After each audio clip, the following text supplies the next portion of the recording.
Prime coverage ન્યૂઝમાં આપનું સ્વાગત છે। વાઇબ્રન્ટ અમદાવાદ ફ્લાવર શોમાં 2 દિવસમાં 1.25 લાખ લોકો આવ્યા। ફ્લાવર શો બન્યો આકર્ષણનું કેન્દ્ર।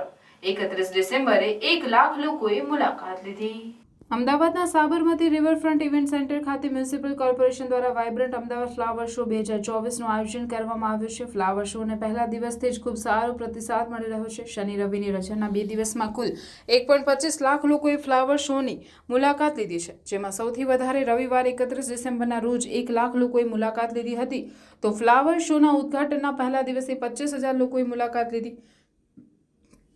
12 વર્ષથી નીચેના બાળકો માટે ફક્ત મફત પ્રવેશ દર વર્ષે યોજાતા ફ્લાવર શોમાં લોકોનો ભારે ધસારો રહેતો હોય છે।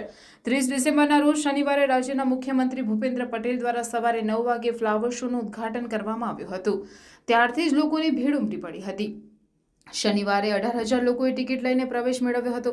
12 વર્ષથી નીચેના બાળકો માટે મફત પ્રવેશ છે, જ્યારે 12 વર્ષથી ઉપરના લોકો માટે ટિકિટ રાખવામાં આવી છે। આમ એક દિવસમાં અંદાજિત 25,000 જેટલા લોકોએ મુલાકાત લીધી હતી। વર્ષ 2023નો અંતિમ દિવસ એટલે કે 31 ડિસેમ્બર રવિવારે ફ્લાવર શો જોવા માટે સવારથી જ ભીડ ઉમટી હતી। સાંજના સમયે આખું ફ્લાવર શોમાં માનવ મહેરામણ ઉમટી પડ્યું હતું।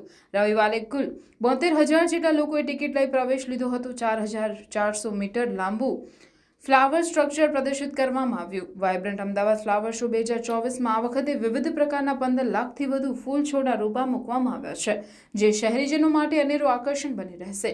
આ ફૂલ છોડમાં પિટુનિયા, ગચેનિયા, બિગોનિયા, તોરણિયા, મેરીગોલ્ડ, લિલિયમ, ઓર્ચિડ, ડહેલિયા, એમરન્સ લીલી, કેક્ટસ પ્લાન્ટ, જરબેરા જેવા અનેક દેશી વિદેશી ફૂલોનો સમાવેશ કરાયો છે અને વિદેશી ફૂલ છોડના રોપા પણ મૂકવામાં આવ્યા છે।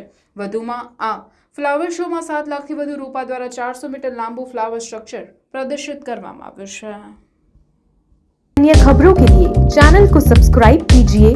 खबरों का नोटिफिकेशन पाने के लिए बेल आइकॉन को जरूर दबाएं।